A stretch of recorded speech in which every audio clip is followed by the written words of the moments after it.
Comment se fait-il que nous nous occupions si mal de nos aînés en France? Les chiffres sont accablants.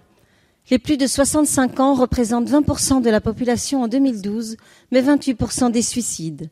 Je veux profiter de ce débat pour vous dire à quel point les auditions que j'ai menées dans le cadre de ma proposition de loi visant à assurer aux patients le choix de leur fin de vie m'ont marqué. Quelle que soit leur opinion sur les questions de droit à choisir sa fin de vie, tous les acteurs auditionnés se retrouvaient sur ce constat. Les conditions de la fin de vie en France sont loin d'être dignes. Et je ne parle pas seulement du manque de place en soins palliatifs pour ces malades en fin de vie. Le constat concerne aussi les personnes qui meurent de ce qu'on a coutume d'appeler de leur belle mort.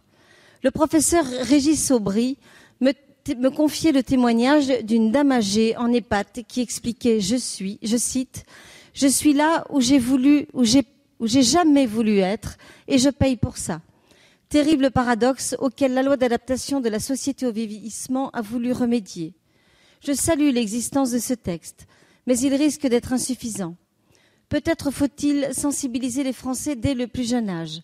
Pourquoi pas à l'école? Pourquoi pas une forme de service civique? À l'isolement, voire à l'abandon des personnes âgées. Nous ne pouvons tout attendre de l'État, encore moins qu'il s'occupe de nos aînés à notre place. Toujours selon le professeur Aubry, 70% des Français souhaitent mourir chez eux, alors que 70% meurent à l'hôpital. Jean-Claude Amezen me disait que 85% des EHPAD n'ont pas d'infirmiers formés à l'accompagnement à la fin de vie ou la prise en charge de la douleur.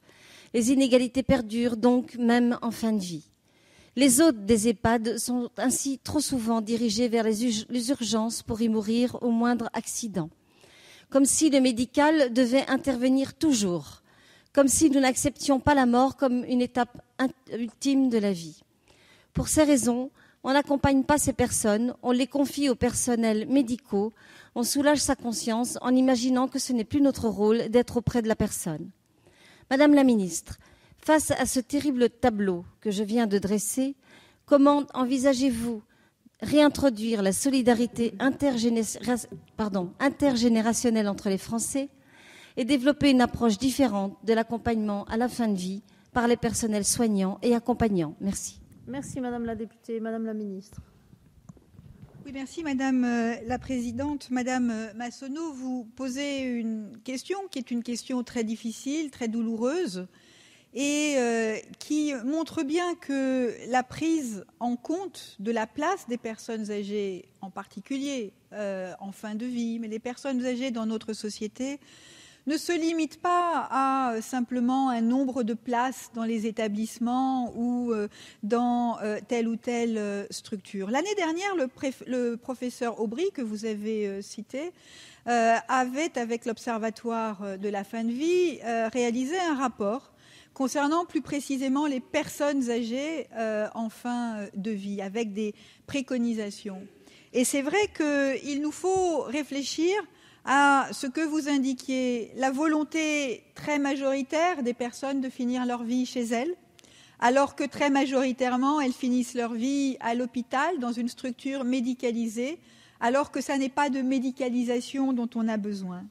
La loi sur l'accompagnement de la société au vieillissement, qui a été présentée avec Laurence Rossignol et qui sera adoptée cette année, apporte un certain nombre de réponses. Elle n'est pas directement centrée sur cette préoccupation de la fin de vie, mais elle permet en particulier d'améliorer la situation des aidants.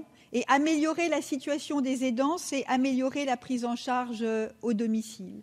Et puis, il y a aussi la nécessité, au-delà des positions que nous pouvons avoir sur la fin de vie, il y a la nécessité de favoriser le développement des soins palliatifs, de former l'ensemble des professionnels de santé aux soins palliatifs. Et le développement des soins palliatifs me semble devoir être recherché en particulier dans deux directions, les soins palliatifs à domicile, les soins palliatifs dans les maisons de retraite, car c'est là souvent que l'on est le moins bien accompagné. Merci Madame la ministre.